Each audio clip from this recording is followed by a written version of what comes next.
Shri Ganesh Gauri Shankar RV academy में आपका स्वागत है। आज स्टार्ट करेंगे class 12 biology chapter number 6 molecular basis of inheritance. उससे पहले आप चैनल को सब्सक्राइब कर लीजिए और टेलीग्राम चैनल को भी ज्वाइन कर लीजिए। टेलीग्राम चैनल पे आपको पीडीएफ और इन्फॉर्मेशन मिलते रहेंगे। टेलीग्राम चैनल का भी नाम यही है, श्री गणेश गौरी शंकर आरवी एकेडमी। आइए तो स्टार्ट करते हैं molecular basis of inheritance. Molecular basis of inheritance में सबसे पहले स्टार्ट करेंगे न्यूक्लिक एसिड। न्यूक्लिक एसिड क्या होते हैं? Nucleic acid DNA and RNA.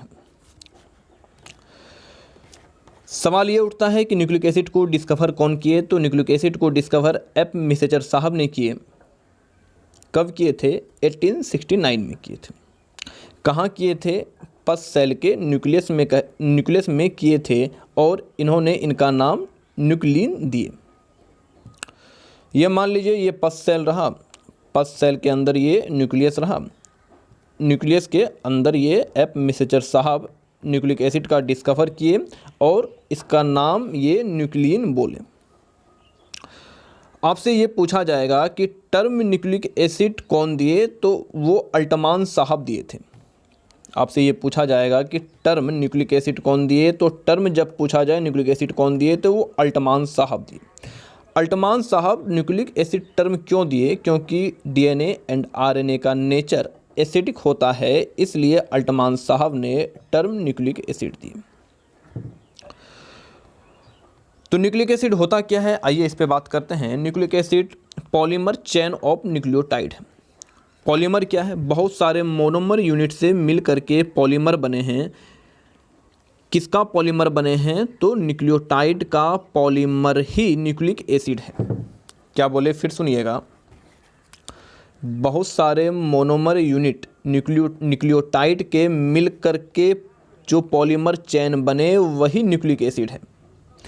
Polymer of nucleotide he nucleic acid है। तो न्यूक्लियोटाइड क्या होता है, आइए इस पे बात करते हैं। न्यूक्लियोटाइड हमारे 3 स्ट्रक्चर से मिलकर के बनते हैं, नाइट्रोजन बेस, पेंटोज शुगर और फॉस्फेट। न्यूक्लियोटाइड में 3 स्ट्रक्चर है, 3 कंपोनेंट है, nitrogen base, pentose sugar and phosphate. अगर आप नाइट्रोजन बेस, पेंटोज शुगर और फॉस्फेट में से अगर आप फॉस्फेट को हटा दें तो जो स्ट्रक्चर बचता है उसे हम न्यूक्लियोसाइड बोलते हैं। न्यूक्लियोसाइड में हमारा इंक्लूड होगा nitrogen base, pentose sugar. Nucleoside में हमारा इंक्लूड होगा nitrogen base, pentose sugar. Nucleotide जो है उसमें 3 स्ट्रक्चर हैं, 3 कंपोनेंट हैं। 3 कंपोनेंट में कौन कौन से हैं? नाइट्रोजन बेस हैं, पेंटोज शुगर हैं, फॉस्फेट हैं। न्यूक्लियोटाइड में पेंटोज शुगर जो है वो हमेशा बीच में प्रेजेंट होंगे। पेंटोज शुगर जो है वो हमेशा बीच में प्रेजेंट होंगे। पेंटोज शुगर के एक तरफ तो नाइट्रोजन बेस होगा, एक तरफ फॉस्फेट होगा।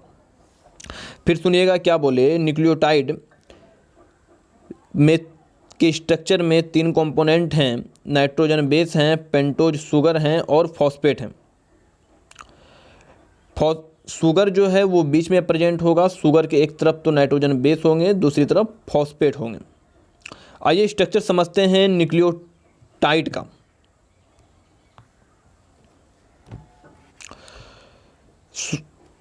शुगर जो है हमारे वो तो बीच में प्रेजेंट होंगे। शुगर के एक तरफ नाइट्रोजन बेस प्रेजेंट होंगे, दूसरी तरफ फॉस्फेट प्रेजेंट होंगे।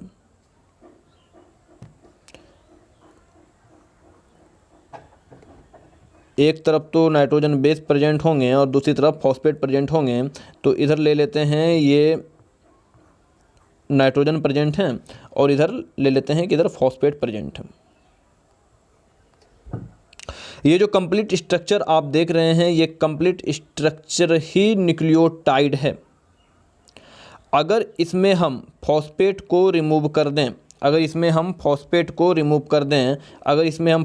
रिमूव करने के बाद जो स्ट्रक्चर बचेगा वो न्यूक्लियोसाइड है।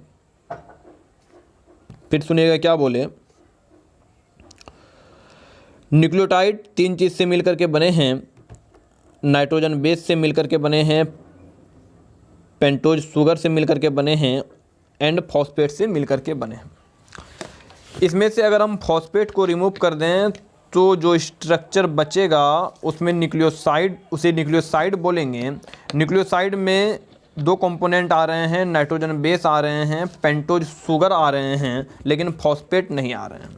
मतलब ये भी कह सकते हैं हम कि न्यूक्लियोसाइड में अगर हम फॉस्फेट को जोड़ दें तो वो न्यूक्लियोटाइड बन जाएंगे। क्या बोले, फिर सुनिएगा। न्यूक्लियोसाइड में अगर हम फॉस्फेट को ऐड कर दें तो वो न्यूक्लियोटाइड बन जाएंगे। यानी कि न्यूक्लियोटाइड में तीन चीज़ें हैं, नाइट्रोजन बेस हैं, पेंटोज शुगर हैं, फॉस्फेट हैं। न्यूक्लियोटाइड के स्ट्रक्चर में हमेशा पेंटोज शुगर जो है वो बीच में प्रेजेंट होंगे। शुगर के एक तरफ तो नाइट्रोजन बेस प्रेजेंट होगा और एक तरफ हमारा फॉस्फेट प्रेजेंट होगा। स्ट्रक्चर की बात करें तो एक तरफ तो हमारे बीच में शुगर होंगे, बीच में ये रहा शुगर, एक तरफ नाइट्रोजन बेस प्रेजेंट होंगे, एक तरफ फॉस्फेट प्रेजेंट होंगे। कंप्लीट स्ट्रक्चर न्यूक्लियोटाइड है। ऐसे ही बहुत सारे न्यूक्लियोटाइड के स्ट्रक्चर आपस में जुड़े हुए हैं। जुड़ने के बाद जो पॉलीमर बन रहा है न्यूक्लियोटाइड का, उसे ही हम न्यूक्लिक एसिड बोल रहे हैं, डीएनए आरएनए बोल रहे हैं। सुनिएगा फिर क्या बोले, ये एक पूरा कंप्लीट न्यूक्लियोटाइड है। ये मोनोमर यूनिट हुआ न्यूक्लियोटाइड का। ऐसे ही बहुत सारे मोनोमर न्यूक्लियोटाइड के आपस में जुड़े हैं और उनसे जो पॉलीमर बन रहा है उसे ही हम न्यूक्लिक एसिड बोल रहे हैं। एक बार स्ट्रक्चर फिर से देखिएगा।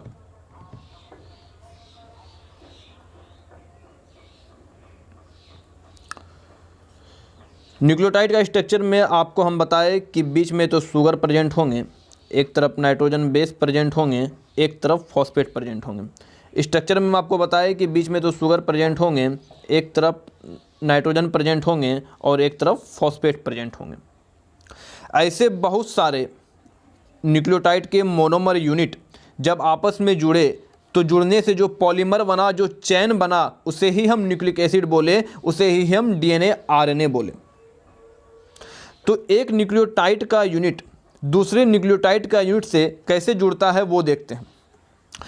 पहला जो हमारा न्यूक्लियोटाइड है, इसे मान लेते हैं एक पहला मोनोमर यूनिट जो न्यूक्लियोटाइड का है, इसका शुगर अगले के फॉस्फेट से जुड़ते हैं। इनका जो शुगर है अगले के फॉस्फेट से जुड़ते हैं। ये जो न्यूक्लियोटाइड है, इनका जो शुगर है ये अगले के फॉस्फेट से बॉन्ड बनाते हैं, यानी कि जुड़ते हैं।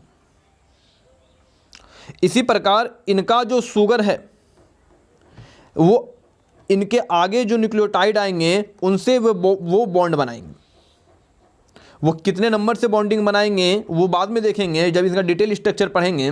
अभी आप ये समझिए कि एक जो न्यूक्लियोटाइड है वो दूसरे न्यूक्लियोटाइड से कैसे जुड़ रहे हैं। जो हमारा पहला न्यूक्लियोटाइड है उनका शुगर दूसरे के फॉस्फेट से जुड़ रहा है, फिर ये वाले न्यूक्लियोटाइड का शुगर अगले के फॉस्फेट से जुड़ रहा है, फिर ये वाले न्यूक्लियोटाइड का शुगर अगले के फॉस्फेट से जुड़ रहा है। अरे जब ये एक था तो उसे हम न्यूक्लियोटाइड बोल रहे थे, वो मोनोमर था। जब ये एक अकेले थे तो इसे हम न्यूक्लियोटाइड बोल रहे थे, वो मोनोमर थे। लेकिन जब इस तरह के बहुत सारे न्यूक्लियोटाइड आपस में जुड़ गए तो उसे हम डीएनए बोल देंगे या आरएनए बोल देंगे, या वही न्यूक्लिक एसिड हुआ। फिर क्या बोले, फिर सुनिएगा। जब ये अकेले थे तब इसे हम न्यूक्लियोटाइड बोल रहे थे। जब न्यूक्लियोटाइड के मोनोमर यूनिट आपस में जुड़ते चले गए, जुड़ने के बाद जो स्ट्रक्चर हमारे सामने बना उसे हम डीएनए बोले या आरएनए बोले या न्यूक्लिक एसिड बोले, एक ही बात है। एक न्यूक्लियोटाइड जो दूसरे न्यूक्लियोटाइड से जुड़ेंगे तो एक न्यूक्लियोटाइड का शुगर अगले के फॉस्फेट से बॉन्ड बनाएगा, फिर इस न्यूक्लियोटाइड का शुगर अगले के फॉस्फेट से बॉन्ड बनाएगा, फिर इस न्यूक्लियोटाइड का शुगर अगले के फॉस्फेट से बॉन्ड बनाएगा, और ये आगे चलते रहेंगे। ये जो पॉलीमर हुए न्यूक्लियोटाइड का, ये जो चैन हुए न्यूक्लियोटाइड का, इसे ही हम डीएनए बोलिए या आरएनए बोलिए या न्यूक्लिक एसिड बोलिए। आइए फिर बात करते हैं। सुनिएगा क्या पढ़ा है अभी तक, सुनिए। हम न्यूक्लिक एसिड पे बात कर रहे हैं। न्यूक्लिक एसिड क्या हुए, डीएनए बोल हैं और आरएनए हैं। डीएनए और आरएनए न्यूक्लिक एसिड हैं। डिस्कवरी पूछा जाएगा आपसे न्यूक्लिक एसिड का, तो आपको डिस्कवरी बताना है। एफ मिसेचर साहब किए थे, कब किए थे? 1869 में किए थे। कहाँ किए थे? पस सेल के न्यूक्लियस में किए थे। आपसे पूछा जाएगा कि टर्म न्यूक्लिक एसिड किसने दिए थे, तो टर्म न्यूक्लिक एसिड अल्टमान साहब ने दिए थे। अल्टमान साहब ने टर्म न्यूक्लिक एसिड क्यों दिए थे? क्योंकि डीएनए एंड आरएनए का नेचर एसिडिक होता है, इसलिए टर्म न्यूक्लिक एसिड दिए। न्यूक्लिक एसिड होता क्या है? कुछ भी नहीं, पॉलीमर है, चेन है न्यूक्लियोटाइड का। बहुत सारे मोनोमर यूनिट आपस में जुड़ते चला गए, उनसे जो पॉलीमर बना, उसी पॉलीमर, उसी चेन ऑफ न्यूक्लियोटाइड को हम न्यूक्लिक एसिड बोलते हैं। न्यूक्लियोटाइड क्या होते हैं? न्यूक्लियोटाइड में 3 कंपोनेंट हैं, 3। एक तो नाइट्रोजन बेस है, एक पेंटोज शुगर है, एक फॉस्फेट है। नाइट्रोजन बेस, पेंटोज शुगर और फॉस्फेट से मिल करके न्यूक्लियोटाइड बनता है। अगर हम फॉस्फेट को रिमूव कर दें तो जो बचा वो न्यूक्लियोसाइड है, यानी कि न्यूक्लियोसाइड में नाइट्रोजन बेस आएंगे, पेंटोज शुगर आएंगे, लेकिन फॉस्फेट नहीं आएंगे। अगर आप न्यूक्लियोसाइड में फॉस्फेट को ऐड कर देते हैं, न्यूक्लियोसाइड में फॉस्फेट को ऐड कर देते हैं तो न्यूक्लियोटाइड बन जाएंगे। आपको यह भी बताएं कि जब हम इसका स्ट्रक्चर देखें न्यूक्लियोटाइड का, तो न्यूक्लियोटाइड के स्ट्रक्चर के बीच में हमेशा कौन प्रेजेंट होंगे? तो बीच में शुगर ही प्रेजेंट होंगे। शुगर के एक तरफ तो हमारा नाइट्रोजन बेस प्रेजेंट होगा और एक तरफ फॉस्फेट प्रेजेंट होगा। क्या बोले आपको? न्यूक्लियोटाइड के स्ट्रक्चर में शुगर हमेशा बीच में ही प्रेजेंट होंगे। शुगर के एक तरफ तो नाइट्रोजन बेस प्रेजेंट होगा, दूसरी तरफ फॉस्फेट प्रेजेंट होगा। एक तरफ तो नाइट्रोजन बेस प्रेजेंट होगा, दूसरी तरफ फॉस्फेट प्रेजेंट होगा। ये जब अकेला है तो ये पूरा अकेला न्यूक्लियोटाइड है। लेकिन इस तरह के बहुत सारे न्यूक्लियोटाइड जब आपस में जुड़ते चले गए तो वो न्यूक्लिक एसिड बना दिए, डीएनए बना दिए और आरएनए बना दिए। ये जुड़े कैसे? तो ये न्यूक्लियोटाइड के जो शुगर हैं, अगले के फॉस्फेट से बॉन्ड बनाए। ये न्यूक्लियोटाइड के जो शुगर हैं वो फिर दूसरे अगले फॉस्फेट से बॉन्ड बनाए, और इस तरह बहुत सारे मोनोमर यूनिट ऑफ न्यूक्लियोटाइड जुड़ते चले गए और उससे डीएनए बन गया, आरएनए बन गया, न्यूक्लिक एसिड बन गया। अरे जब ये अकेले थे तो उसे हम न्यूक्लियोटाइड बोल रहे थे। जब बहुत सारे न्यूक्लियोटाइड आपस में जुड़े तो उसे हम न्यूक्लिक एसिड बोल दिए। आपसे पूछा जाए डीएनए क्या है, तो डीएनए न्यूक्लिक एसिड है। आपसे पूछा जाए आरएनए क्या है, तो आरएनए भी न्यूक्लिक एसिड है।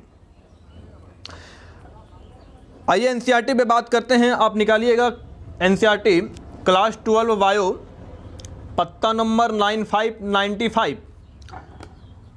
फर्स्ट पैराग्राफ में के लास्ट लाइन में एनसीईआरटी ने लिखा है nucleic acid are polymer of nucleotide. हम भी आपको बोले polymer chain of nucleotide. Polymer, nucleotide का जो पॉलीमर है, न्यूक्लियोटाइड का जो पॉलीमर है वही न्यूक्लिक एसिड है। एनसीईआरटी क्लास 12 बायो, पत्ता नंबर 9595, फर्स्ट पैराग्राफ के लास्ट लाइन में एनसीईआरटी ने भी यही लिखा है nucleic acid are polymer of nucleotide. Nucleic acid जो है वो पॉलीमर है न्यूक्लियोटाइड का, यानी कि बहुत सारे मोनोमर यूनिट आपस में जुड़ करके पॉलीमर बनाए हैं न्यूक्लियोटाइड का, वही न्यूक्लिक एसिड है। उसी पेज पे सेकंड पैराग्राफ में एनसीईआरटी ने लिखा है deoxyribonucleic acid DNA and ribonucleic acid RNA are the 2 types of nucleic acid found in living system. हम भी इसकी बात कर चुके हैं। न्यूक्लिक एसिड जो है वो डीएनए भी है, आरएनए भी है। चाहे डीएनए हो चाहे आरएनए हो, दोनों न्यूक्लिक एसिड है। डिस्कवरी पूछा जाए एफ मिसेचर साहब 1869। टर्म पूछा जाए किसने दिया है न्यूक्लिक एसिड? अल्टमान साहब। क्या होते हैं? न्यूक्लियोटाइड के पॉलीमर हैं। न्यूक्लियोटाइड क्या होते हैं? Nitrogen base plus pentose sugar plus phosphate. अगर फॉस्फेट को हटा दें तो क्या बच जाएगा? न्यूक्लियोसाइड। और न्यूक्लियोसाइड में फॉस्फेट जोड़ दें तो क्या बन जाएगा? न्यूक्लियोटाइड। आज के लिए इतना ही रखेंगे। आप चैनल को सब्सक्राइब कर लीजिए, टेलीग्राम चैनल को भी ज्वाइन कर लीजिए।